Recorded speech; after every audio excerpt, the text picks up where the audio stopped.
Under our current municipal electoral system, a candidate with, say, 25% of the votes can win. Doesn't sound like much of a mandate. Dave Meslin hopes to change that, and he joins us now to tell us more about the Ranked Ballot Initiative for Toronto municipal elections. Dave, welcome back to TVO. Great to be here, Steve. Well, let's start. What's a ranked ballot?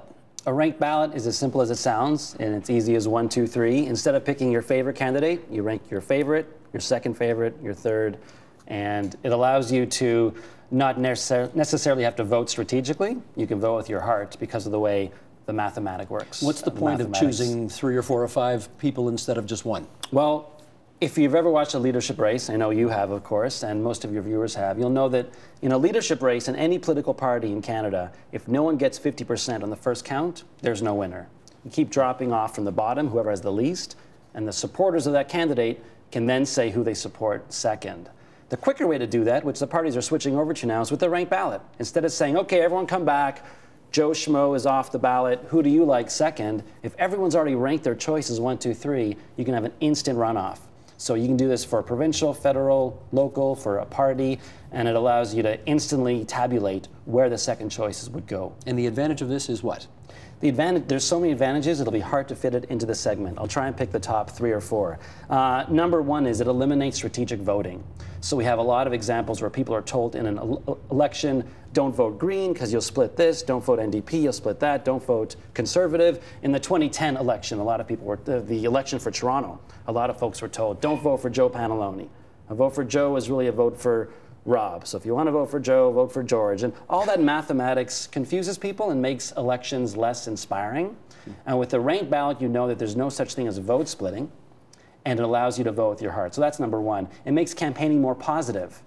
If me and you are running for mayor, and who knows, we might one day, under the current system, I would attack you. I would dig up dirt. I would want to make your supporters not like you and hope that some would switch to me.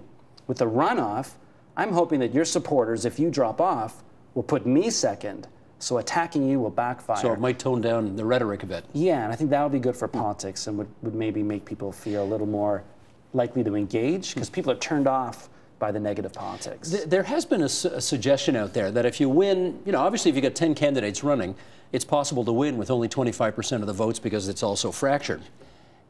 And the suggestion, I guess, from your camp is that if you don't get 50% plus 1, you're not really a legitimate victor. Is that true? Well, that's how every vote at council works. I mean, when we vote on things, there's an upcoming vote on a casino, there's been lots of important votes. 50% plus 1 is the rule. That's how things work. And all we're saying is that, why don't we use the same thing for our wards and for mayor? Well, here's an example. Let's say I'm a city councillor. I'm in council for 4 years. We have an election. 70% don't want me back. I probably shouldn't win the seat. Yet that happens all the time on city council. Look on Parliament Hill, though. 60% of the people voted against the Harper government, yet he won a majority. That's the rules. And well, that's the rules in Canada. So most countries use proportional representation. There are so many different ways to run elections. The rabbit proposal for runoff voting is the best option for Toronto City Council. Provincially and federally, we should use proportional models. The fact that Harper is in power, even though most Canadians didn't want him, is very odd. And every country in Europe, except for the UK, uses proportional representation. There's no perfect model, but there's lots of options out there, and we have to look at each jurisdiction, local, provincial, and federal, and see what the best fit is. Okay, let's go back to City Hall. Sure. Other cities around the world, does anybody do this? Absolutely. Most American cities use some form of runoff, and a lot of them now are switching to the ranked ballot version. So the other version is you hold an election. If no one gets 50% for mayor, you come back 2 weeks later and vote for the top 2. What we're proposing is called the instant runoff with the ranked ballot. It's being used in San Francisco, Minneapolis, I believe Portland.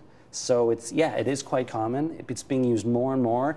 The Academy Awards switched to it for Best Picture a few years ago because they didn't want to be in a situation where a movie wins Best Picture if 80% of the Academy hated it. And that's exactly what you can have right now in City Council. How do you know that? They use a ranked ballot. They're not supposed to tell anybody how they vote. They were very public about it. They were? Yeah. Okay, and they were proud of the fact that now any picture that wins Best Picture, we can guarantee the majority of the Academy actually liked it, which is probably a good idea. So you are bringing this initiative to Toronto City Hall. Where does it stand right now? The exciting thing about this is that we're actually on a path to win. And voting reform in Canada doesn't have a lot of victories in its history. We've had 4 referenda now across Canada for large changes, and they've all lost, unfortunately.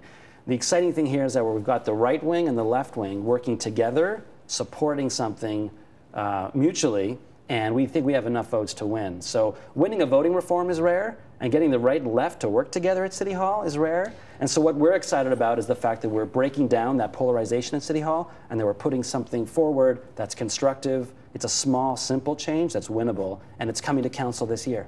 I would be surprised if you had a majority of the votes on council, because these folks all got elected under the old rules. So the old rules we know work for them. Why would they want to change the rules? Yeah, you're right. There's 3 huge obstacles to any voting reform proposal. One is, as you said, politicians win and don't want to change the system that got them in. Number 2, there's a lot of math involved. It's hard to do even an interview like this on the issue, because you have to be a bit of a geek. I'm a geek, you're a geek. Hopefully your viewers are geeks too, because this is about math and about fairness. And number 3, there's no perfect system. Any system you put forward is going to have some drawback. The reason councillors are supporting this is because of all the options out there. This is the simplest one. It's the easiest one to advocate for. And I think a lot of these folks, keep in mind, it's nonpartisan. So the parties can't control what councillors think and do here. When we've had referendums before in Ontario and PEI and BC, the party brass in the back rooms told people not to support it. People on City Hall, there's a lot of great councillors on the right and the left. Who's in favor? Paul Ainsley is the chair of the Government Management Committee on Rob Ford's executive. He's the one who actually moved the motion for this. Is the mayor in favor?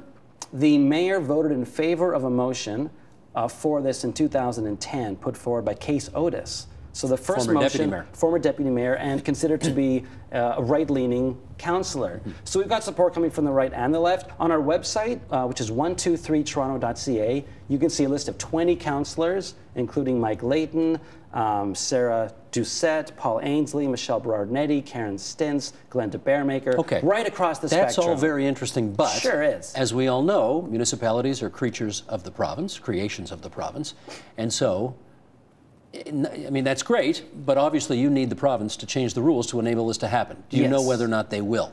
We believe they will. So cities often ask the province for things. They're usually asking for money. In this case, they're going to be asking the province for enabling legislation to give the city more flexibility to, arrange their election in a more fair way.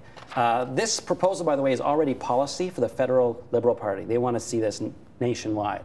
I'd prefer to see a proportional system there. But my point is, this isn't a fringe idea anymore. It's on the move. No, fair enough. But you need Premier Kathleen Wynne at the moment, if you want to get this passed now, to come out and say, I'm in favor, I'll pass a law enabling it. Yeah. Are you there? She has definitely given us indication when she was the minister that if council asked for something that was reasonable, she wouldn't stand in the way. Can you imagine that different kinds of people would run for City Hall if this change were implemented? I think we get better candidates. I think we get more diverse candidates. What happens right now is people are often pushed out of races before they even start because of a fear of vote splitting. We're already hearing this for 2014, that if Shelley Carroll runs, then Adam Vaughan can't run. If Olivia runs, then Shelley can't run. If you wrote on your blog today that maybe Bob Ray will run, well, if he runs, maybe Olivia. Who knows? People are often told not to run because they'll split the left, split the right, split the urban, split the rural, whatever. Under a ranked ballot, anyone can run. So I think we'll see more voices, and voters will likely respond positively to that because you have less polarization. What we're setting up right now for 2014 is a right versus left mayoralty debate. And I think that turns off voters. With a runoff, you're more likely to see a spectrum of candidates. You say you can do 1, 2, 3. Are you obliged to make more than one choice? Absolutely not. So you could just vote for one person, period, full stop. It would kind of be foolish, but absolutely. If you wanted to vote for one and you despised all the other candidates, no one's forcing you to rank. It gives voters more choice. It doesn't remove anything away. Now, if, a lot of ifs here, but if the province passed enabling legislation, and if this current Toronto City Council voted in favor of it, when's the earliest it could be in place? Realistically, 2018. So not the next election, but the one after. That's right. How come? Well, the council vote will happen as early as June, but it might happen in the fall. But then, as you said, it goes to Queen's Park, and then it goes to committee, and then there'll be first reading and second reading. Nominations for our next municipal election start in January. Yeah, the next city staff election are already is preparing for 2014, right? Yeah, but the election's in October, yeah. but nominations open in January.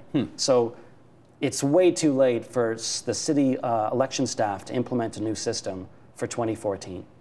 I got 20 seconds left. Can you answer a question in 20 seconds? Absolutely. Okay. Lots of these kinds of electoral reform initiatives have come before. None has succeeded. Why do you think the time is right for this one now? It's a small and simple change. It's understandable. It's already used in Canada, so it has a precedent. It has multi-partisan support, and the timing is right. And we're really excited that it's moving forward. You can count. Dave Meslin, the coordinator of Ranked Ballot Initiative of Toronto, RABIT. Thanks for coming into TVO tonight and explaining this to us. Thank you, Steve. Support Ontario's public television. Donate at tvo.org.